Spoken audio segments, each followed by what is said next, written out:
Dear God in heaven, we thank you for this time that we're about to spend together in the study of your word, in the study of events as well, and all that's going on these days. We pray that you would help us to understand the concepts that we're about to learn together.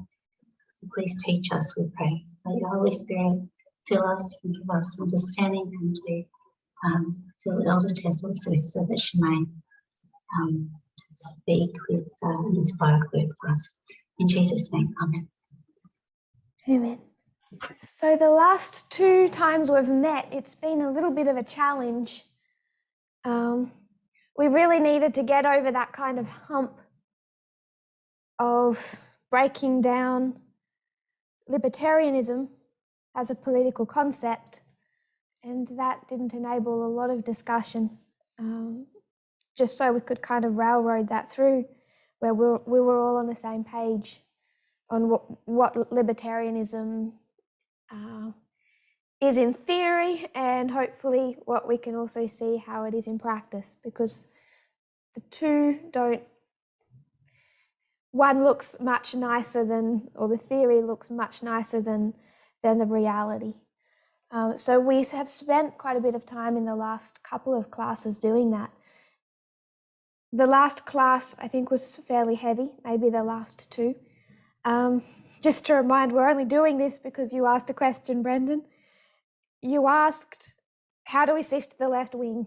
And with that, then we started to ask, why are we left wing in the first place? I should have had this.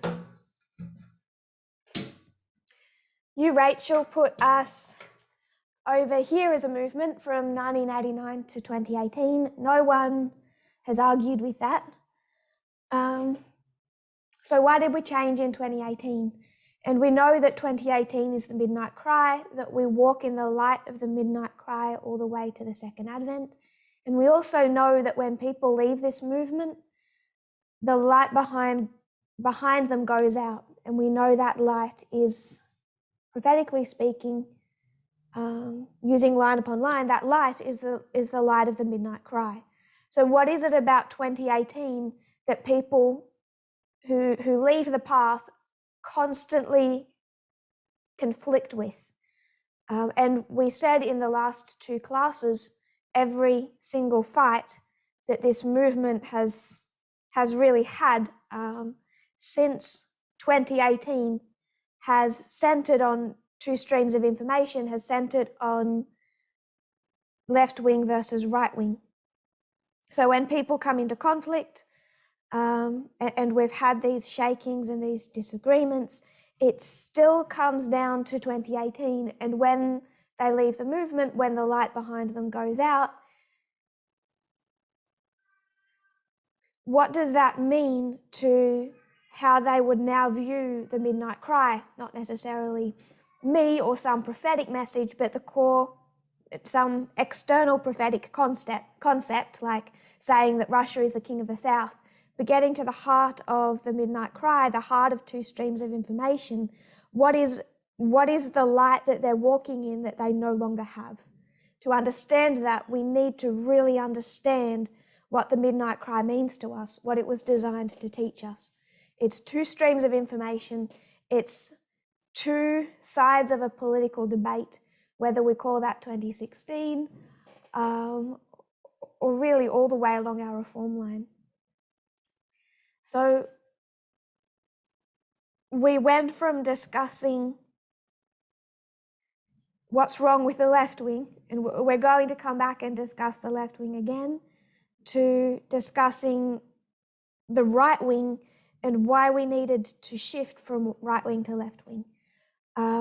What does that even mean for us? If we aren't able to define it, then what's the point of shifting? Then we began to then get to the beating heart of what the right wing stands for and what the left wing stands for. Then going deeper into the problems of the right wing, seeing their stance on freedom, seeing the left wing's stance on equality, we began to broaden the right wing and see it encompass not necessarily the traditional white Christian conservative base, but I would suggest a much more dangerous and powerful base in 2022 in a post-Christian world. And with that, we started to break down libertarianism.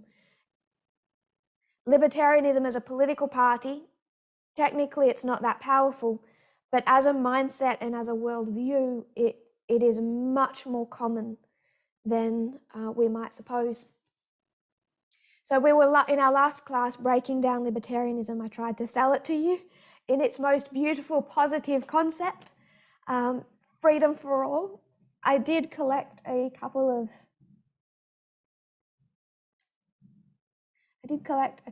of photos. I'm not sure if I can share screen. Can I share screen? Maybe it won't let me.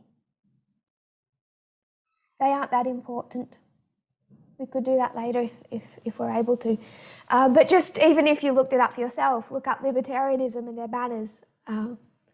All about freedom. It's kind of like what we did when we looked at our United Australia Party, far-right party in Australia today.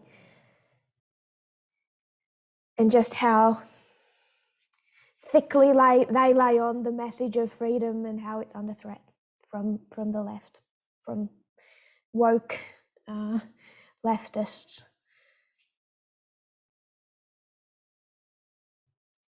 So after selling it all to you, then I tried to then kind of pop that bubble. It's beautiful message about freedom for all, and then what that looks like in reality. And just to give a taste of what it looks like in reality, just a taste, we took their prominent heroes and asked their prominent heroes what they think of the Civil Rights Act. And if they can't get the Civil Rights Act of 1964 correctly, then you could only imagine what they do with gender politics today, with anything today that seems to trample on individual freedom, especially freedom to discriminate. So we built up a beautiful bubble, and then we tried to pop it. So since then, we've obviously had the camp meeting, but there was also the 2 articles that I shared and asked you all to read so you could give your thoughts on. Just the first article. Does anyone have any thoughts they want to share on the first article?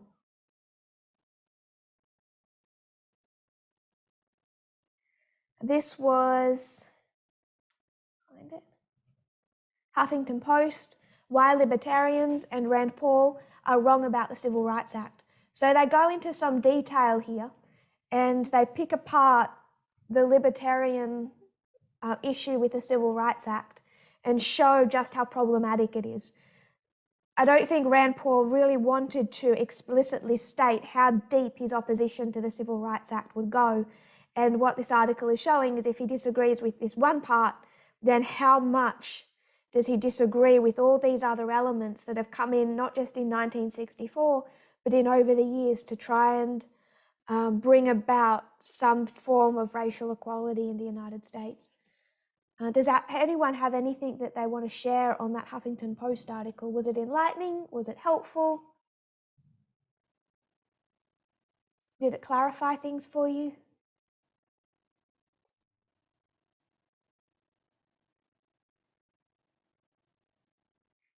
If people are shy today, I'll just start calling. Greg? The article was so normal. Sorry, Greg, Yeah, 1 second. Yeah. I'll just, Mrs. Bennett, what were you saying, sorry? Just how normal it was in today's society. What's normal? What's normal? Just the response, the responses that came from the guy and how she valued what the guy said, Max. Oh, you're going to the Vox article. Yes. The Well, normality of it. Yeah, just the normality of it all. And it was shocking. That is such an important point. I might address the Huffington Post article at the moment, but then if we come back to Vox, I'll ask you again to enlarge on that thought, because I think it's important. That is one of the key reasons I wanted people to read what is a long article and really just this person talking about his beliefs. But as we read it, we see the normality that's given to these quite bigoted views. Greg, you were going to comment on the Huffington Post article. Yeah, I thought libertarian articles helped me understand libertarianism so much. I like, or don't like, but it brought to mind the contradiction between what they believe. Certain things are despicable. Can I stop you for a second? You're cutting out a lot, so I'm picking up the bits that are broken, and I'm going to repeat that back.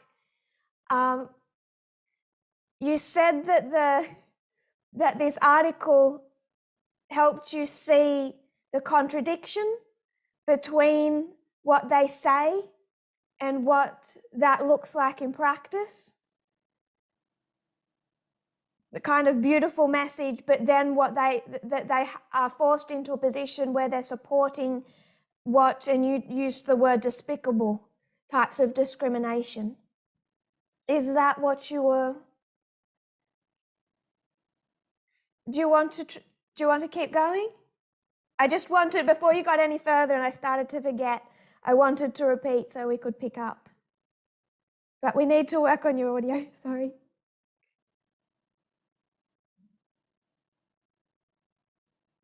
You're muted. Just changed, and so hopefully you can hear me clearer.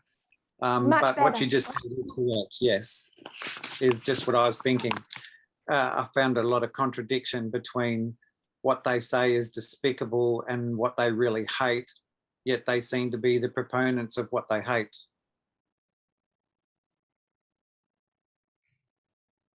Yes, to not see a need for government intervention on the social level. I think it does become an issue as to whether or not they actually see the problem as a significant one in the first place. I agree. Were you done, or was there something else? No, that's all. The second one article that we're not discussing, we'll discuss later. Sure. Thank you, Greg. Ray? Doesn't just have to centre just on the article, but we're talking about, it should centre on the article, but the context is this libertarian issue they have. Sorry, continue. No, that's fine. So something that sort of stuck out to me was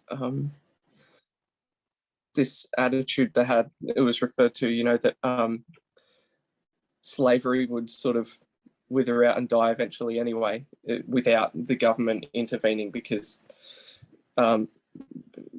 you know, the Christian proponents of it were inherently moral, so they would eventually get over it and stop doing slavery. And I just think that tolerance betrays the hypocrisy of the whole thing. How long are you prepared to tolerate something that you say you think is evil but will eventually look after itself? To me, that's not good enough.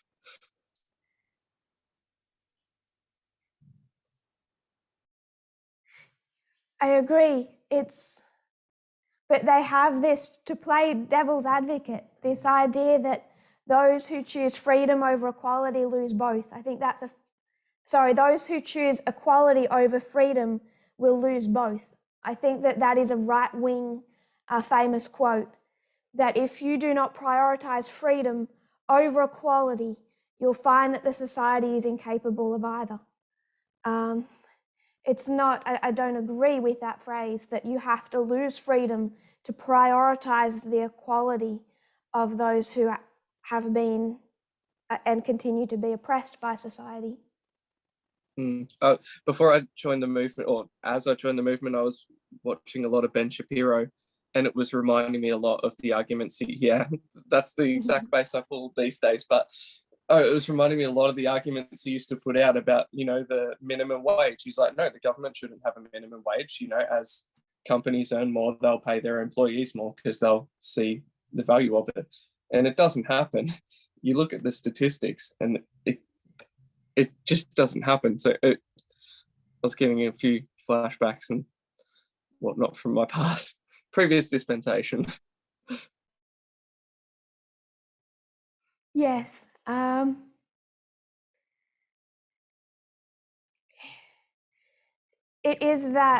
It's very much that idea that freedom will solve society's problems.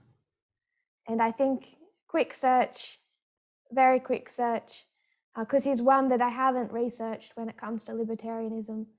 It seems to me that he does have libertarian leanings.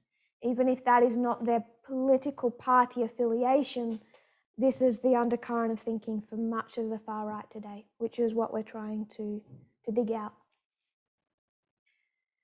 That all, Ray? Just let me know when you're done so I don't interrupt. Yeah, I'm done. Sure. Josephine.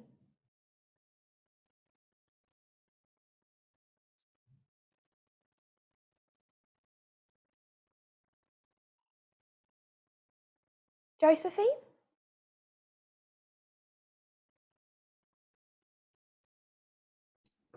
Sorry, I thought I had turned on my mic. Was it Rachel Maddow that interviewed Rand Paul? Is that the article you're talking about, or? Yeah. He had to be cornered to come out with his. She had to ask him a kind of very direct or pointed question for him to be able to come out with his belief, or shall I say, about libertarian and the far right. The libertarians are very, the word alt, is that alt, right? Very, very extreme in their belief, which means that they could be quite dangerous when they get into power. Is that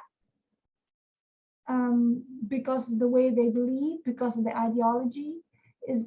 Am I asking a question, or am I just a proper question, or am I just making it up in my mind?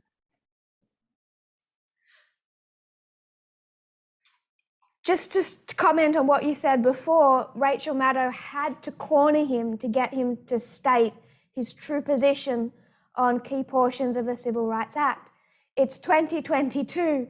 It's not politically safe in 2022 to criticize the Civil Rights Act. But in 2022, you talk about the Equal Rights Amendment for women or expanding hate crime to include gender-based violence, and that's a different story. They would be much more comfortable openly stating opposition to those things. They're kind of more concurrent attempts to change legislation and thinking. But yes, he had to be cornered because it's not something that people politically want to be able to be quoted as saying criticisms of the Civil Rights Act. We're going to discuss more libertarianism as it impacts politics because we have heavily focused in the past as a movement talking about especially older, conservative Christian Republicans. And if you look at even the far right today, if you look at the most outrageous members of the Republican Party today, many of them are not the Mitt Romneys. They're not even that older generation. What is coming up and what is becoming much more active and vocal and aggressive over the last, I would say, 12 years is a slightly different demographic. We are in a post-Christian world, and while we continue to target evangelicals and evangelical influence over Trump and the Republican Party, if we only see that, we forget that we are talking to a bubble and that it is a post-Christian world. Therefore, it's a post-Christian United States. So we're going to continue to talk more about that influence on politics and how dangerous libertarianism becomes once it channels people through into the far right. But what I want us to understand really clearly is if you go to their website, if you hear them state their party platform, it is beautiful. They can sell it like nothing else. I'll disagree with what you say, but I'll defend to the death your right to say it. He who chooses equality over freedom loses both. They have phrases, they have arguments that sound beautiful. They have an entire political system that sounds beautiful. Until you start seeing it in practice and start pushing them into a corner on some of these civil rights issues. So I'll say yes, talking about the political danger of it, but a tentative yes, because that's kind of where our discussion is going to continue to be about for a little while longer. Is that all, Josephine? Yes, thank you very much. I was sort of thinking along those lines, but you just clarified it and made it so much clearer. Sure. I really want to make sure in this class that everyone has an opportunity to voice their thoughts, to even just if you're repeating back things that we've already said in your own words, so it becomes clearer for you if you want to do that. So it's hopefully a more interactive class. To quote back from something we quoted in the last class from Current Affairs, why libertarians oppose civil rights, and they explain it that from a legal perspective, discrimination should be permitted in any society that honours freedom of association. So a libertarian will support an individual right to discriminate based on race or gender or whether or not someone is homosexual. At the same time, they will support gay marriage. They will oppose the union of church and state. Do we get how important that is for us to see? A libertarian will oppose the union of church and state. Does that complicate your picture at all?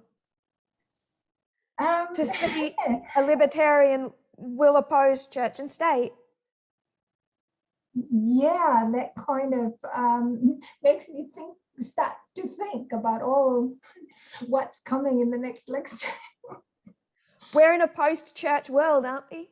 Yeah. So when we talk about the union of church and state, as it fought for its existence in 1888, even under Billy Graham, we're in 2022. What does the union of church and state at the Sunday law look like today? Brendan?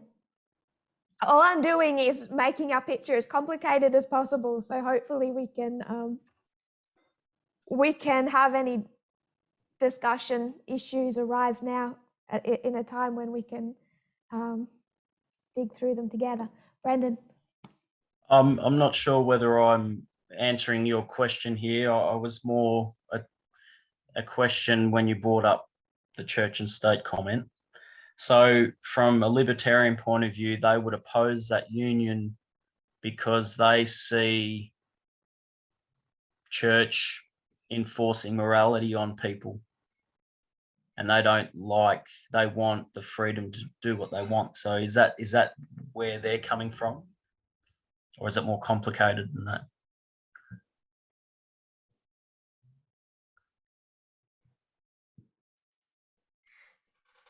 Libertarianism, like their economic policies, gets muddy once you start seeing it in practice. So what does a libertarian do when a trans woman wants to play a female sport, wants to compete along with women?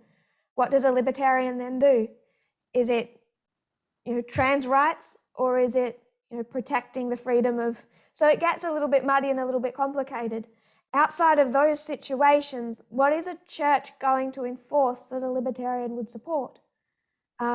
Libertarians are all about supporting gay marriage, for example. I'll keep going back to that one because it's the easiest one to see. But what really is a church going to enforce that an atheistic libertarian would have no problem with? I think there's an answer to that question, but I don't want to give it now.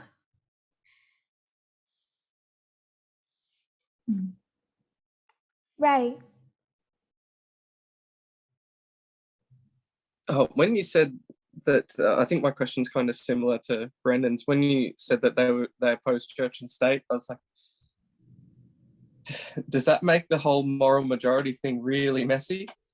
Because, and like, where do they stand on? Because the moral majority came about to stop the government taking away the tax exempt status from the religious schools and universities and things like that.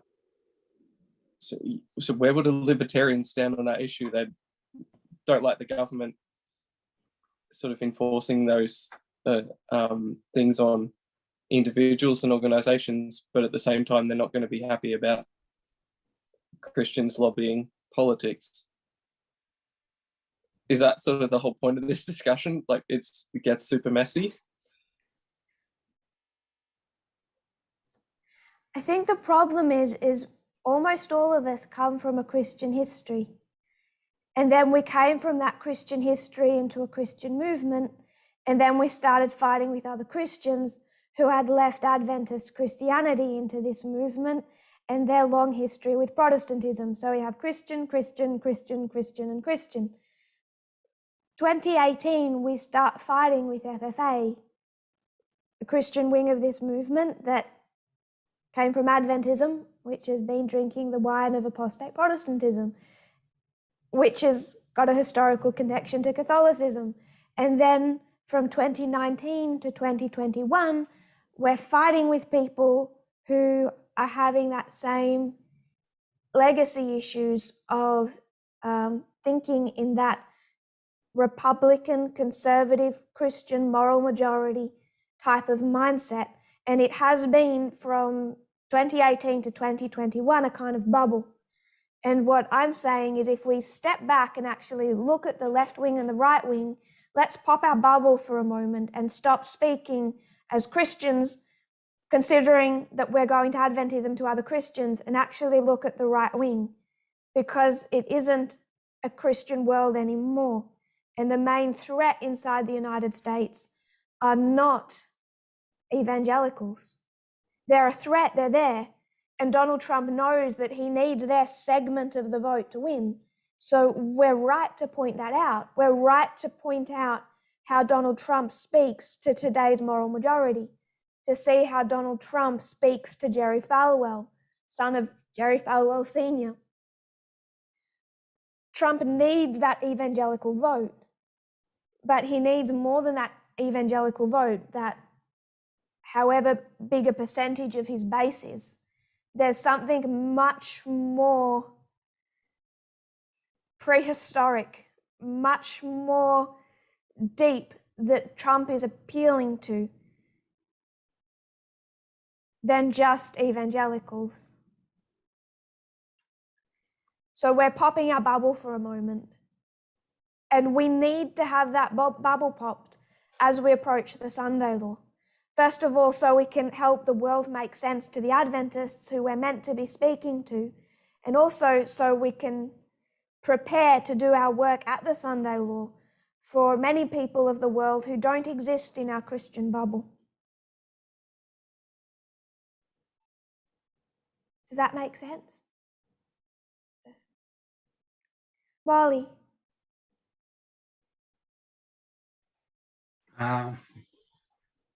Yeah, I was just wanted to ask a question, like how I read the things. It look like, you know, even though like the leaders or the politician and that, they sort of have this fear of how the slaves were sort of inferior to the white, and they start making up laws and get involved in their, I mean, just to sort of put them down. I could see that they they sort of scare, but it sort of remind me what happened in ancient Israel, in Egypt, when the people were ready to come. You know, the pharaohs, they could see that these people are growing up in numbers and they are getting stronger, and they sort of have the same attitude towards was that the same, or like what I'm saying with internally the mindset of us as a movement, we still have the mindset of the Hebrew book. But looking at this one, even the external, even the people in the government and noble people, they have that mindset as well.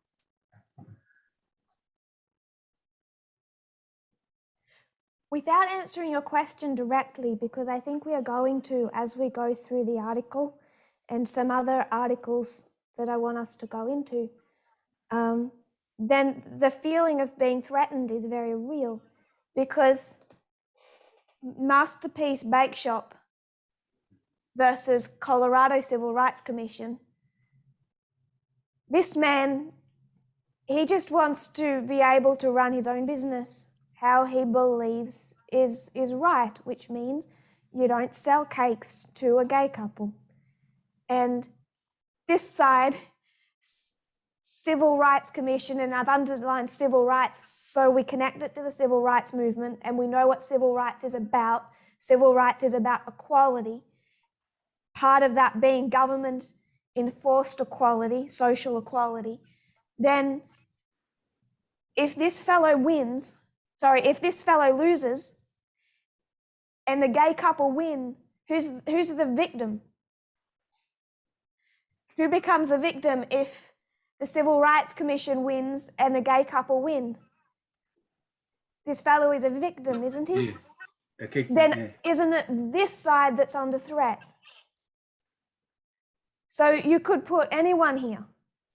You could put a white male Christian here, or you could put a South Sudanese member, leadership member, board member, man here, and we put a female in charge of their ministry. All of a sudden, who becomes the victim? Who becomes under threat? Who loses their freedom?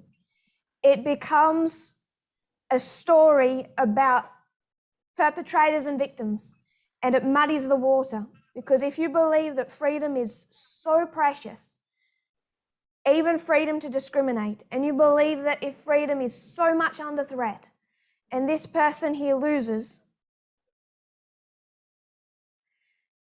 it's going to bring about a feeling of victimhood, but also a feeling that you are under threat, that your rights and your freedoms are under threat. So it's not logical and it's not reasonable, but it is there, and we'll get more into that when we go into our second article. Sorry, Molly, did you say something? I said, wasn't the 14th Amendment was written to sort that out, just to solve that problem? Yes, but I'll defer to Elder Paminda for thoughts on the 14th Amendment. He's much more knowledgeable on that one than me. I might go to Marie, and then we're going to move on to our second article. Marie? Oh, you asked the question, who was Trump appealing to? So I just was thinking, well, and you said it was much more than just the right wing, the Republicans. It was much more than Republicans. So I was thinking atheist, and maybe fundamentalist. That was all I was going to say. We're going to say more about atheism in a moment. It does become important. Before we head into our second article, there was a part in this article that is quite insightful. It helps unlock some of the puzzles that we've been building. But it becomes really important in this to understand the significance of this faction of the right wing, to understand how Reddit operates as a platform, So some of you on the local fellowship heard Rachel speak about Gamergate. And when she spoke about Gamergate, she asked the question, how many of us know what Twitter is and knows how Twitter works? And quite a few of us didn't know what Twitter even was, let alone how it operated. So before we go into this article, Rachel is going to explain for us what Reddit is and how Reddit operates. And as we go through, you'll see why it's important for us to know that. So I'm going to go quiet for a little while and we're going to change screen and Rachel is going to come on. Are you there, Rachel? Are you ready? You look ready Can to you me. hear me? Can everyone hear me okay? Could you say something again? You can hear me okay? Can you hear her okay? Oh, it's okay. Thank you. All right. So I'll Hi, mute and I'll let you go. all right. Thanks, Elvis. So I'm going to talk to you about Reddit in a very, very simple way. So it's the best way that reading a lot of information, I guess, easy to just break it down. So basically, as we know, social media, there's a lot of social media platforms out there, from Facebook to Twitter to Instagram, and Reddit's another online platform. And people basically use the same way to share information, to gather information, but there are some differences. So to put in the most simple terms, Reddit is a giant forum. And then in that giant forum, we have these smaller forums. And so the giant forum we call as a website, it's called Reddit. And the little ones we're going to call a subreddit. Sorry about that. And we're going to come back to the subreddit. So if we just did a little compare and contrast of a social media, maybe we'll look at Facebook and we'll look at Reddit. So Facebook, the way Facebook's set up, it really is about the individual, about using their personal information, like birthdays and relationship statuses and your age. It's very, they use a website to grow relationships with other people. And there's a difference between Facebook and Reddit. So Facebook is sharing information. It's about people you know, so people that you know, sharing things about you really don't care about. But Reddit's different. Reddit's about sharing things that you really care about to people that you don't know. So that's the difference between Facebook. So Reddit values this contribution to the community over the individual. So what it does, it creates, so these subreddits, another word for these subreddits are communities. So if you think of the Reddit values the contributions to the community over the individuals. That's the way I can sort of remember it. So the idea is to create value as part of this community that exists in these subreddits, and then to grow that community. So in other words, Reddit isn't about you, it's about the collective. So let's have a look at the subreddit. I'm going to zoom in and have a bit more of a look at the subreddit. Can you see the board okay? Yes. Yes, it's good. We're going to zoom out. All right. So if we think of these subreddits, and by the way, subreddit means is a way of saying I read it. That's what Reddit means. So we have these subreddits, or we can call them communities.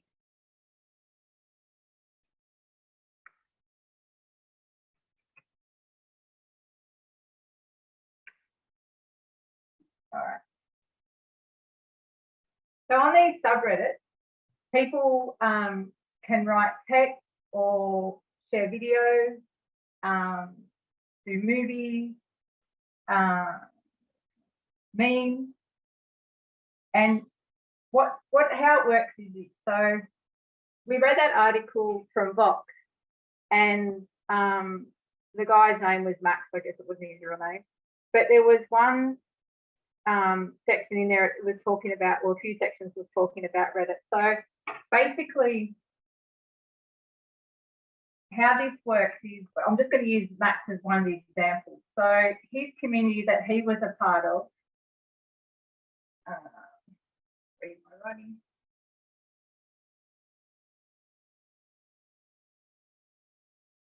I don't know if you saw this in the article, but you might go back and have a look.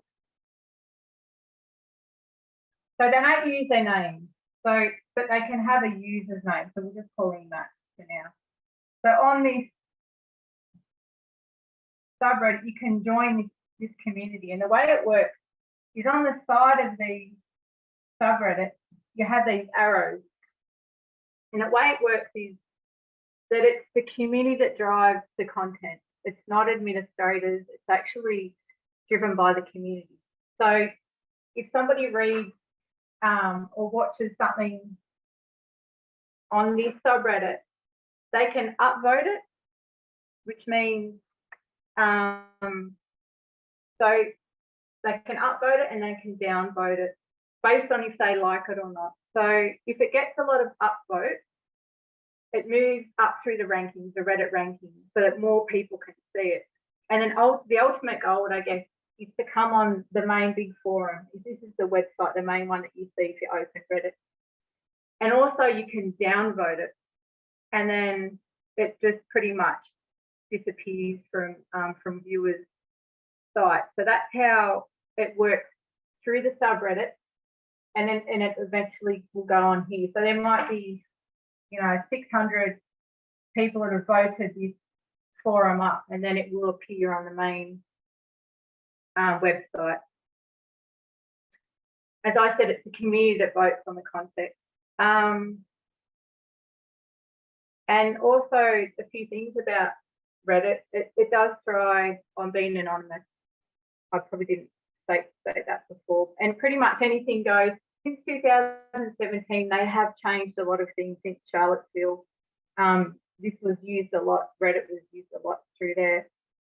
There's about 130,000 different subreddits. So that's 130,000 different communities that you can join, and I'm sure it's increasing from there. And I guess Reddit's really popular because it's a place that people can find common ground and join these communities. So just a couple of little, I'm just going to flip the board.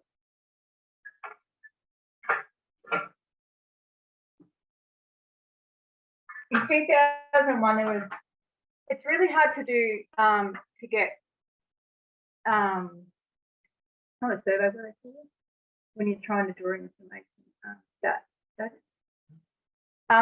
yeah, statistics, thank you. Because it's anonymous, their age, who they are, it's quite hard. So they do surveys and then they can draw the information that way. But there's one done in 2001. We're just going to have a look at some of the stats from there. So Reddit was created in 2005.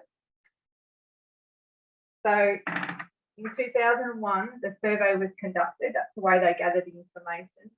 And Reddit was ranked, in the whole world, it was ranked 19th most visited website. In the US, it was the 7th most visited website in the world. They have also a mobile app that you can use on your phone, and that's actually that was one of the most popular apps in the US. So I'm not too sure much about that, what it looks like on a phone, but basically a lot of people use the app more than on their laptop. And overall, so Reddit users per month, there is, so per month, active users, so I get all my zeros,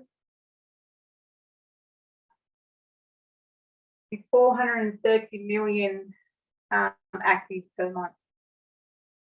And what we want to have a look at is who's using, who uses Reddit. So 36% of the users aged between 18 and 29. And I'm going to have a look at, maybe we'll do the math. Thanks to Chris. So if we have a look at this per month, you can correct me if my math is wrong. So per month, 154,800,000. So how say that? Users are between the ages of 18 and 29. And then another thing we want to have a look at really quickly is 63.2% identify as being male. So if we did the math on that one per month, we're talking 271,760,000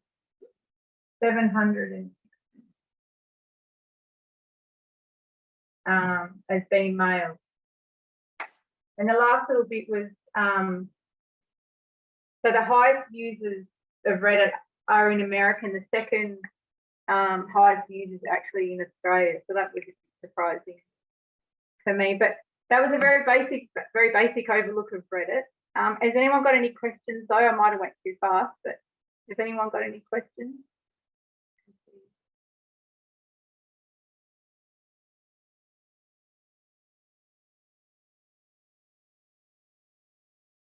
Oh. Raymond, you've got your hand up?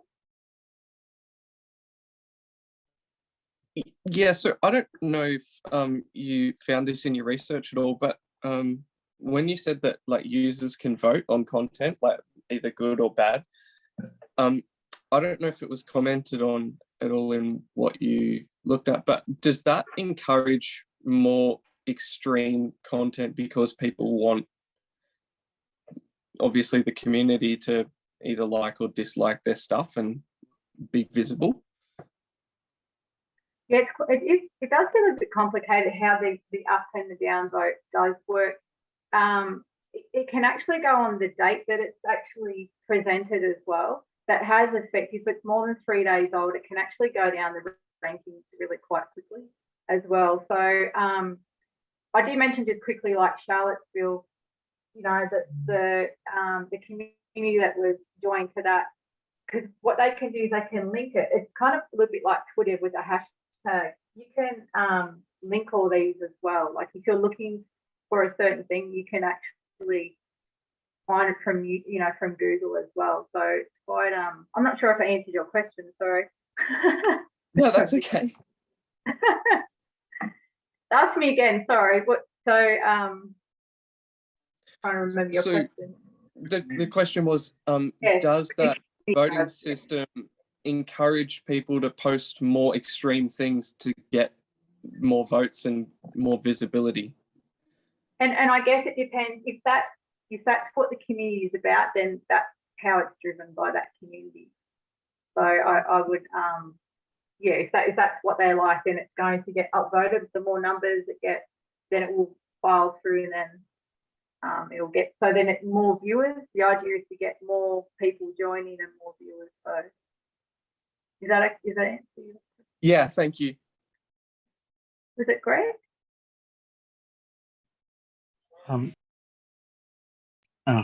Yep. So basically, that doesn't mean it has to be accurate or factual. It just has to be popular. Yes, yeah, and there is actually on the main Reddit page, you do have links like what's hot, what's popular as well. So it's very very changing sort of platform. It's not a it doesn't stay stagnant at all. If you get on there and have a look at Reddit, and then you might take a snippet. I was going to actually share a snippet, and then you go back a few hours later and it's already changed. it's always changing. So yeah. Does that answer your thoughts? Josephine? Yeah. the people that write, do their names come up so that you know it's a specific person writing for the community, or is it the community's name that comes up when it goes into the big page or the small page?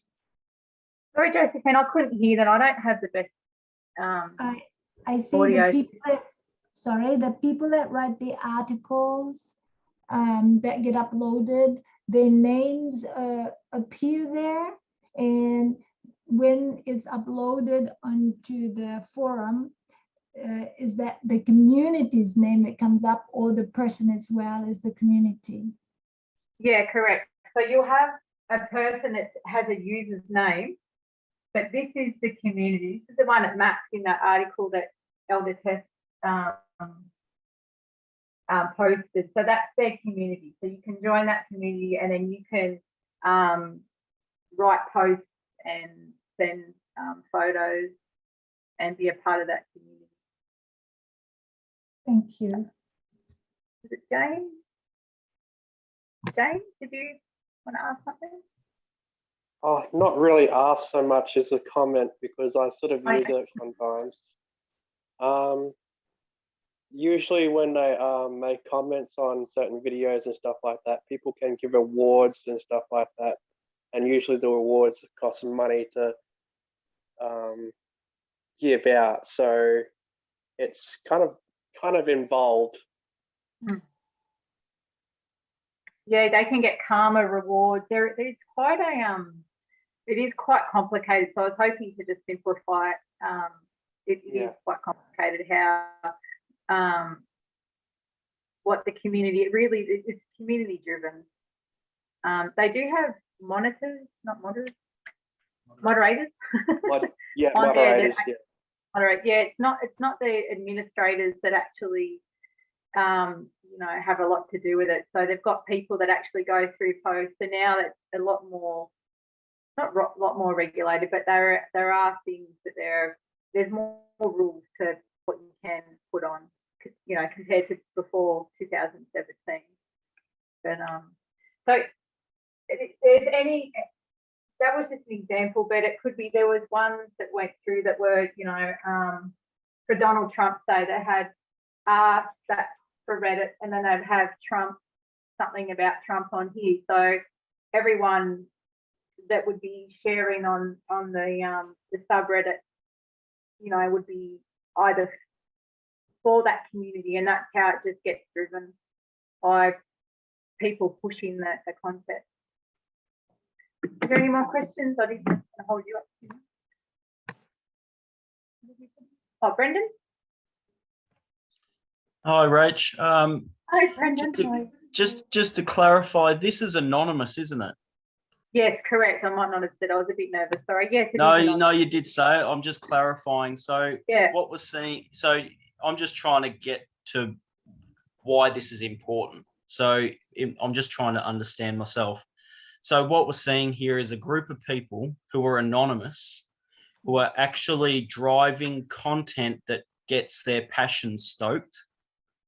And then as a result of that, you've got a community of like-minded people feeding off each other. I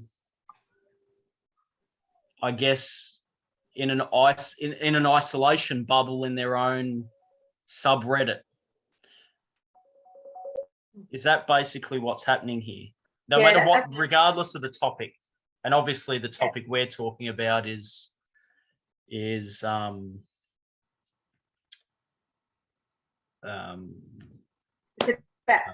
feminist. Sexism. Yeah, absolutely. Yeah, no, you're right, Brendan. So it's getting to the, I guess these people, because they're anonymous, their inhibitions are dropped because they're anonymous, and they're just speaking from their soul, and they're going, yep, and it's getting to the beating heart of what that community's after in that little subreddit. Is that basically what's happening? Yeah, and there are people on there that actually, want to do nice things on this forum, but there are a lot of things that are questionable. Absolutely. I guess we're focusing on a very Yeah, I specific know. thing with our study. But yeah, you're Yeah. right. It could be any topic about anything. It could be positive, negative. It's whatever that Yeah. community, it's whatever's driving that group. It forces a like-minded group of people together, I guess, in whatever topic. And for Okay, those that were thank there you. for, yeah, when we talked about Twitter, remember how we talked about the hashtag, how people can connect in that same way. So this community, I guess, acts in the same way. Tess, is there And any it's, questions? yeah. Sorry, Thank Brendan. you. No, that's it. Thank you, Rachel. That was my brief summary. Any more questions before?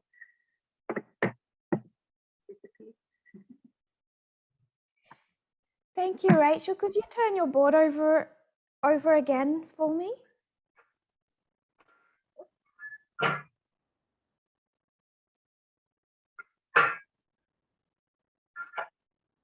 You correcting my math? Not at all. I trust your maths implicitly. I just wanted to emphasize those numbers a little bit more. Thank you for explaining that to us. There's no use for us to discuss data taken from Reddit if we don't understand what Reddit is, where that data comes from. And what you have is the 7th most visited website in the United States. I'll just list the top 8: Google, YouTube, Facebook, Amazon, Yahoo, Wikipedia, Reddit, and the 8th is Pornhub. But that shows how commonly used this platform is, and perhaps many of us have never heard of it, have never been on it. So it sounds, when we say, such a percentage of people on Reddit, of such groups on Reddit believe or say the following, it doesn't really hold much significance for us if we think Reddit is some 2-bit forum with 15 people on it that no one's ever heard of. So you've explained to us how it works, and you've explained to us how prolifically it's used, and also 63.2% is a sizable majority of those users. Almost 2/3 of users are male. Thank you, Rachel. Would you mind taking a couple of photos, one of each side of your board, and we'll put it up on our forum? Okay. I'll come back to you if people have more questions on that. So we wanted to explain Reddit before we went into our second Vox article. Now, Reddit, like Facebook, like Twitter, it's just a platform. It's just a mechanical system of nuts and bolts and gears. A mechanical platform where living individual people are able to come together and express their views like we are today. Now, if I was to join Reddit, I'm not. If I was to join Reddit, I might look for groups that I believe in. I am not going to try and go into a group that is against or hostile to my belief system. No one's going to do that unless they want to make trouble, which I don't find fun. So I'm going to find groups that fit with my worldview, groups of people that I can be comfortable around and feel safe to express my views with.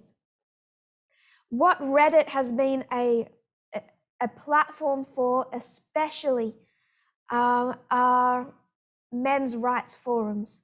So when, again, heavily male user base, when men get together on forums to support and promote men's rights, obviously with the idea that men's rights or men's freedoms are under threat by the left wing, they particularly head to Reddit to form those men's rights communities.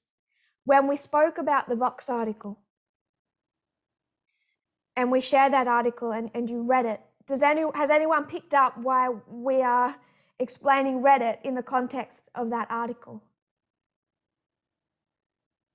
There was a couple of key paragraphs in that article I wanted us to to zoom in on. Greg?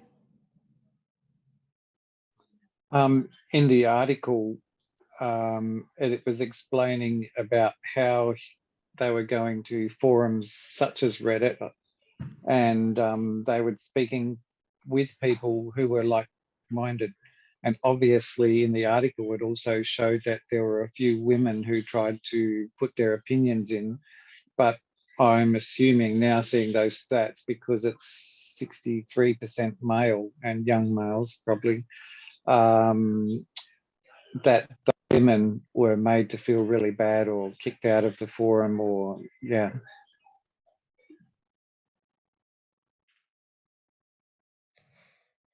Yes. The context of this article is particularly one man, Max. And what is Max? You get to the point Max in is that a article. libertarian. He's a libertarian, but he's more than a libertarian. There's a few things that Max is. It's called Is it the MRA? Trinity.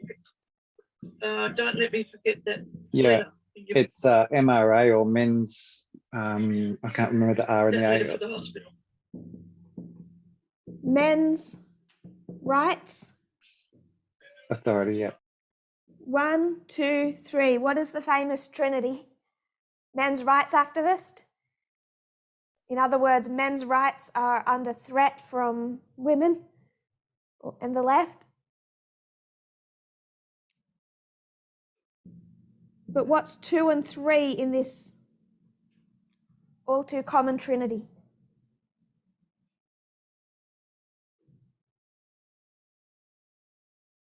Brendan? Libertarian and atheist. Libertarian and atheist.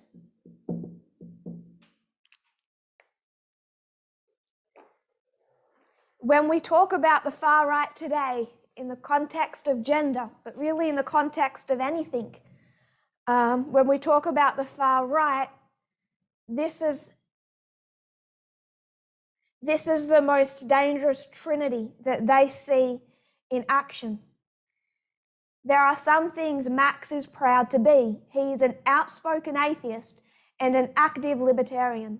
The contours are the same: a proactive anti-clericalism and a distaste for regulatory apparatus, couched in a vague sense that this distaste constitutes a moral stance.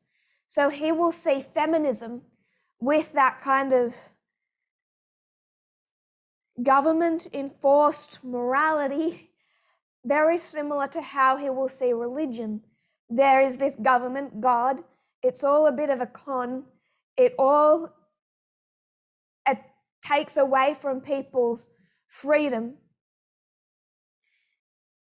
It's all the regulatory apparatus, and it's all a type of conspiracy theory, because he will see religion, Christianity, as a conspiracy theory. He's atheist. He also sees discrimination against women as a type of conspiracy theory. A wage gap, what wage gap? Discrimination, what discrimination? Women have power. Women are caregivers. Being a caregiver carries with it a type of power.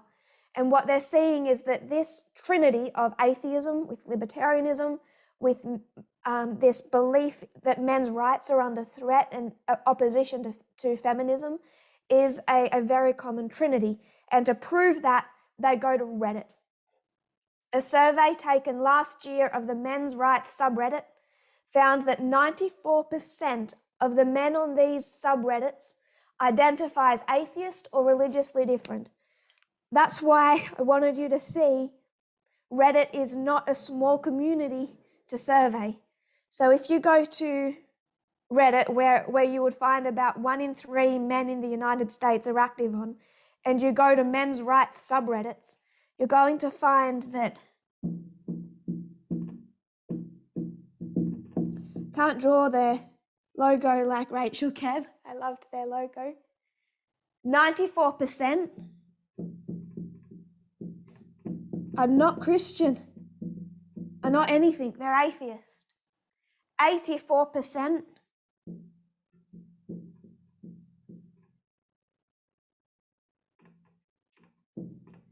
are strongly conservative. But when they're strongly conservative, they do not lean Republican because they're atheist. They're not looking for a church and state. They're leaning libertarian, with a leaning towards libertarianism. 94% of their membership identifies atheist or religiously indifferent. 84% identifies strongly conservative with particular policy preferences along a libertarian, not a traditional bent. So they're not after traditional values in the religious kind of sense. For those of us hailing from the nominal left, these associations have at times felt unnatural, right-wingers using the rhetoric of social justice to argue for the traditional status of men, all the while eschewing, in a way more typical of the left, the patriarchal religious institutions that have classically underpinned these values. When Max speaks about one ideology, men's rights, he can hardly help bringing in the others, libertarianism and atheism. For him, they are all related, distinct expressions of the same worldview. And then it goes into his concept of religion. He calls religion one of the biggest threats to society. He says that feminism, statism, all of that, while not being explicitly about God, is the same kind of religious impulse. He calls it all, feminism, like religion, a type of big lie, a type of indoctrination that we receive through life. So that's why we wanted to understand Reddit. We have to see the significance of these online forums, that this is not a small, obscure part of the internet. This is a fair reflection of the right wing in the United States when you go onto these subreddit forums. So sure, that traditional values,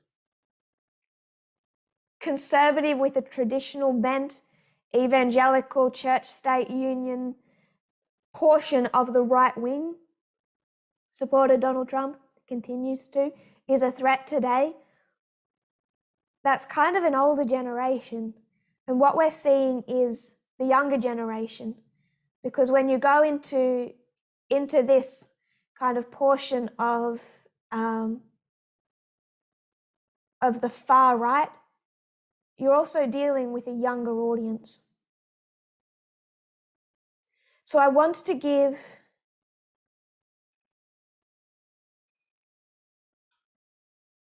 a little bit more background into the far right, both leaders and also the groups they're part of or the groups they lead.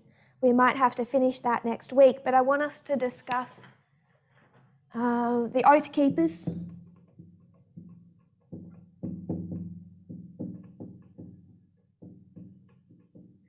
Of course, the Proud Boys, we've already started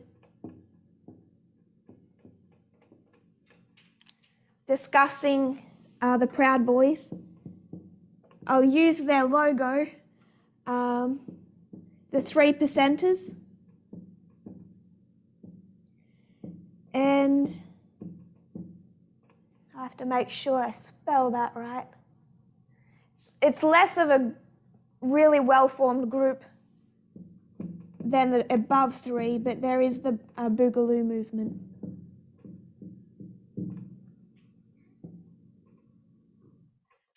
Particularly the first three are properly organized far-right militia groups in the United States today, and they haven't been around forever.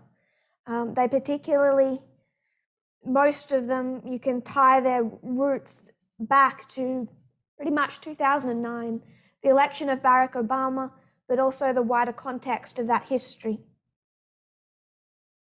Do we have any thoughts or questions on that second article that we went to? Because that was the main point of that article. I wanted us to see, like you said, Mrs. Bennett, just how common that thinking was. Rachel, you carried us through the history of 2014 Gamergate. We see these leaders, those who are most outspoken in 2014, but they have a degree of voice and power because the millions underneath them who perhaps not with outspoken violent fervor or perhaps not 100% supporting everything that they say, but supporting of the ideology that those men were espousing in 2014. Marie.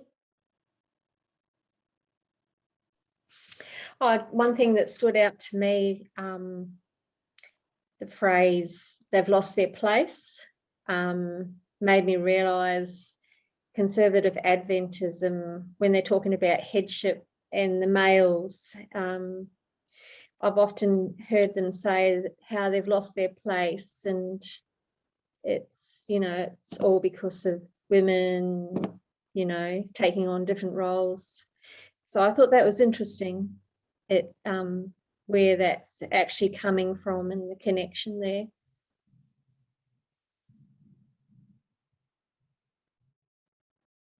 Yes, they have that feeling of being threatened, but it's not coming from a religious position or a religious perspective. They're atheist and they still strongly feel this group threat. And I think it's interesting that the Adventists are connecting with them in that way. It's sort of like bridging that connection there. Yes. So it seems to me.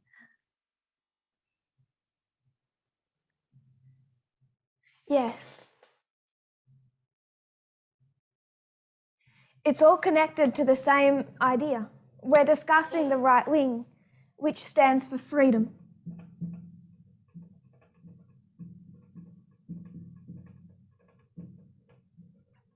And when we drew that out, we saw that evangelicals today and the Republican Party, they stand for freedom over equality, but not in its most pure sense.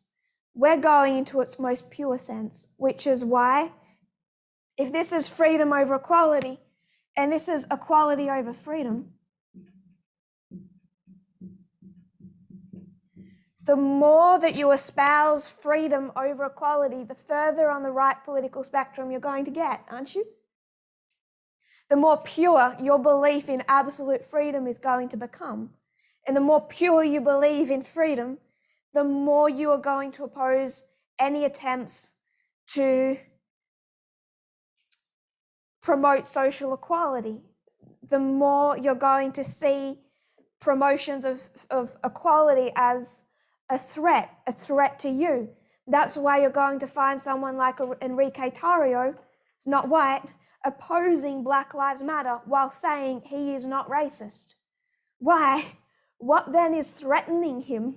What is making him so angry and so upset that he's burning flags, attacking historical churches, and being found before January 6th in the Capitol with a weapon stash? What makes someone do that except the feeling of being extremely threatened, your rights and liberties being threatened?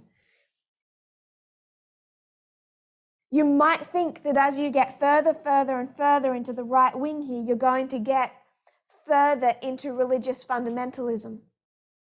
2022, that's not really the case.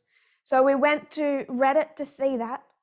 I'm going to quote, and I won't give the whole article because I actually don't agree with a lot of the things he says, but I'm going to quote a male atheist. He says, quoting a male atheist here, by neglecting to address its darker currents, online atheism has perhaps unknowingly planted the seeds for the alt-right's harvest.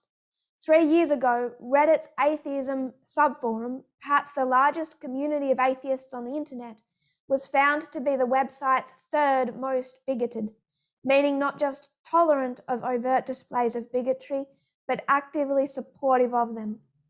Last year, the Daily Beast revealed that the study's most bigoted Reddit subforum, called the Red Pill, was founded by Robert Fisher, a Republican state lawmaker who is also an atheist.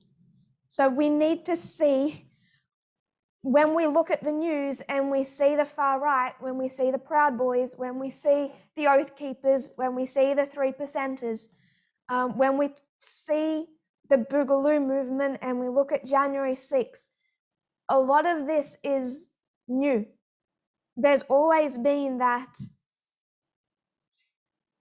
kind of stream in society, but the activation of that stream, how mainstream it has become, how violent and visible and political it has become, is really only since about 2009 to today.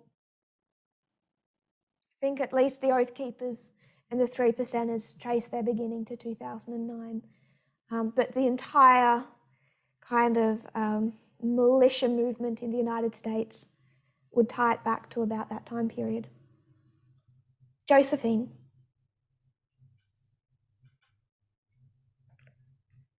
Yeah,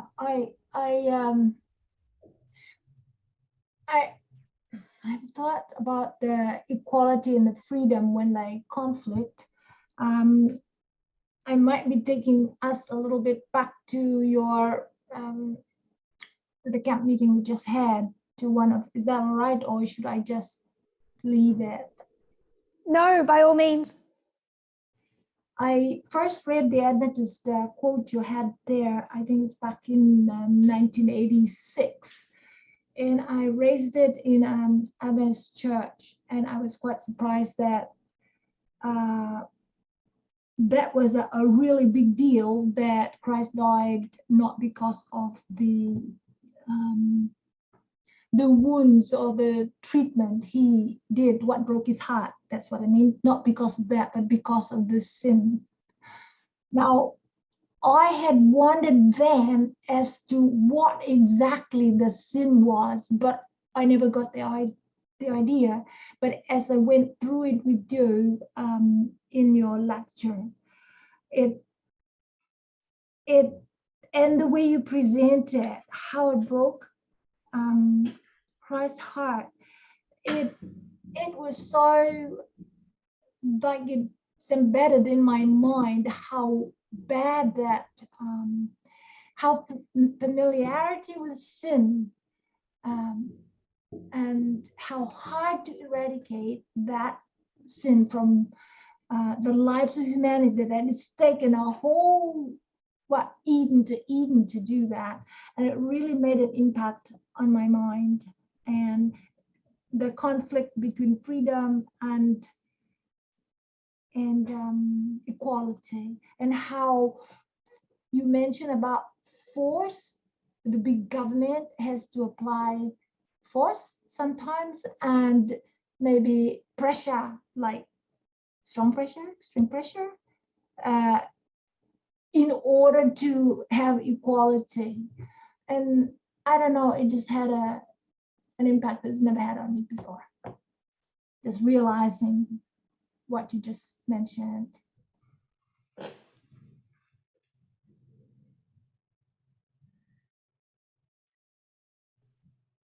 Were you done? Yes, thank you.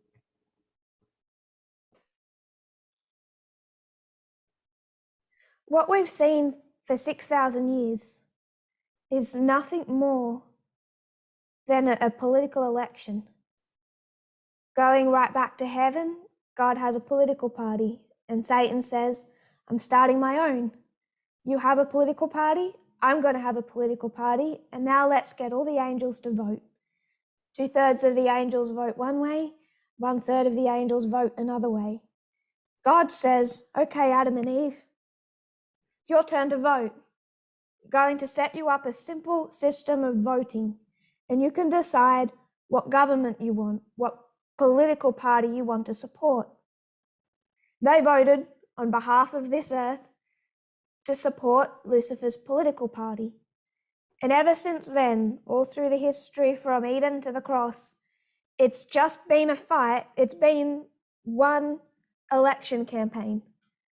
Generation after generation of God just asking people, vote, decide which government you want. That has been the story from Eden to the cross. It's the story at the cross. Christ is on the cross. He's in Gethsemane first. His heart breaks there. He can see what happens when people choose Satan's political side. People only choose Satan's side because he makes it look beautiful. He makes it look fair, logical, reasonable, beautiful. It's the reasonable right, isn't it? It's the red pill. It's the side that hasn't bought into the con that is Christianity, the con that is feminism. It's the side that's thinking for themselves. Christ sees that and it breaks his heart. But ever since then, today, and especially at the Sunday law, all it is, the entire great controversy is an election campaign. Satan is selling his political platform, Christ is selling his political platform. And that's the significance of 2018. That's what we're calling out two streams of information to be. You can see it externally. We go to 2016. It's not a perfect parable, but you have two streams, two political systems. And you know that you have to be able to see the great controversy in 2016 because 2016 is going to lead you to the Sunday law. The Sunday law, you know you see the great controversy at the Sunday law. And you know that the Sunday law is about politics. So you have to be able to see the great controversy in politics in the United States. If you can't see it now in the politics in the United States, how can you possibly see the great controversy in the United States at the Sunday law?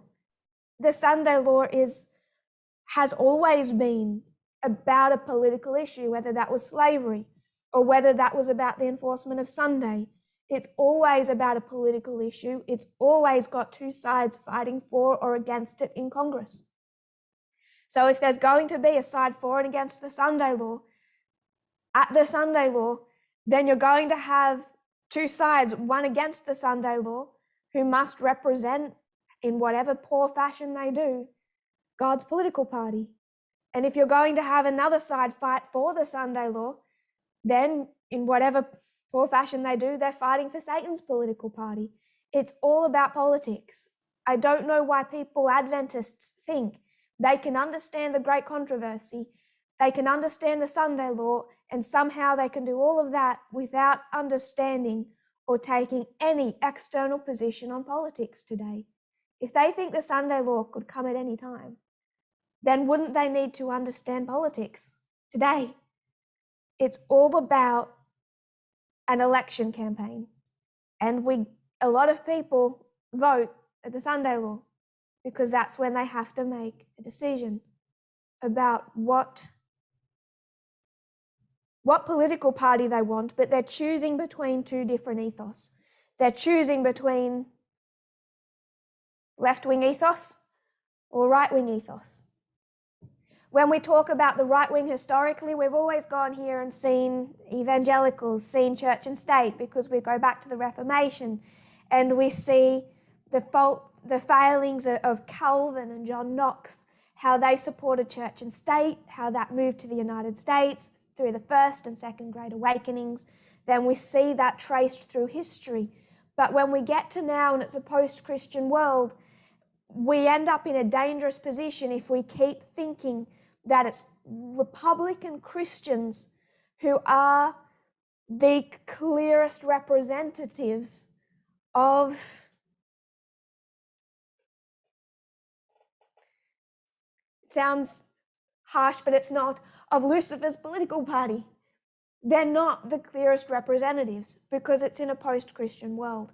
So we need to understand right wing as it exists over here, where you might have a Mitt Romney and then you'll get a Ted Cruz and you'll get everything on this political spectrum that will say, however nicely they'll say it, freedom has to trump equality or we'll lose both. We care about equality, But if we don't prioritize freedom, then the country will cease to be a republic and everything will die. But I want us to move beyond that kind of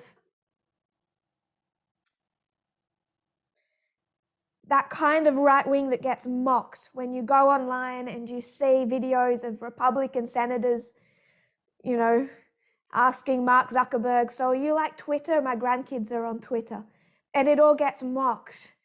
These older generation Republicans, heavily a Christian kind of leaning, they're not America's future. America's future is post-Christian. And that's where that is the right wing that we're seeing rise up today, that we've seen rising up since 2009.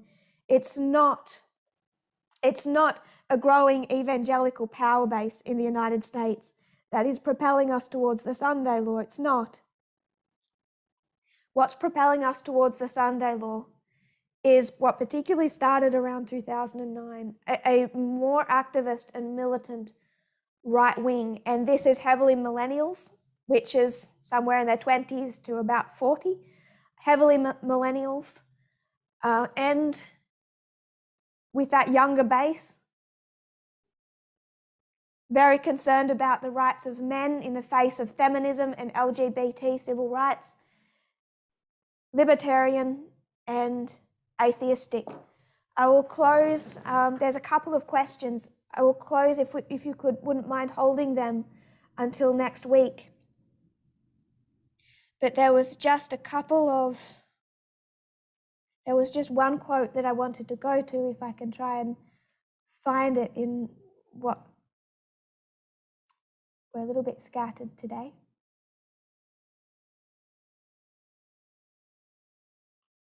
I just want to go to one of these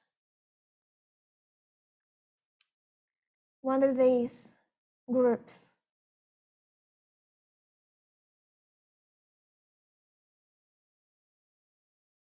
The 3%ers. Mark Pitcairn is an expert on militias at the Anti-Defamation League. And he said, when you look at these militias, they are basically three things: libertarians, plus guns, plus conspiracy theories. It's not republicanism. It's not Christianity. You arm libertarians and then you give them conspiracy theories, and that's where you get the far right today. That's where you get Unite the Right rallies. So we'll come back to this breakdown and analysis of the right wing next week. If you kneel with me, we'll close in prayer. Dear Lord, it can seem dry covering all these political issues. I pray that we will see the great controversy in it. May we see our history as this election campaign where you're pleading with us to choose your government, your political platform over Satan's government, over his political platform. May we choose yours. May we see it as it is, even if some of it involves a cross, even if some of it does not appeal to us in the way that Satan's does. May we vote for you. May we choose you, not just in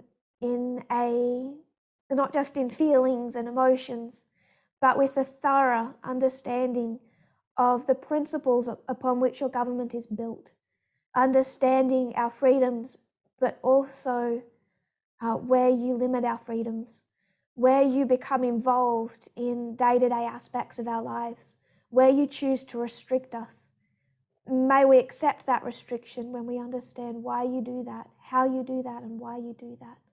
We put all of this into your hands and pray that you continue to enlighten us, continue to guide your people, continue to prepare us for the Sunday law, for all those who are struggling, Lord, for all those who are seeing the appealing messages coming from right-wing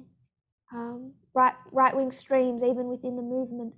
I pray that they'll wake up, that the light behind them of two streams of information, the midnight cry that shines their path, that it doesn't go out. May it not go out on ours. I pray this in Jesus' name. Amen.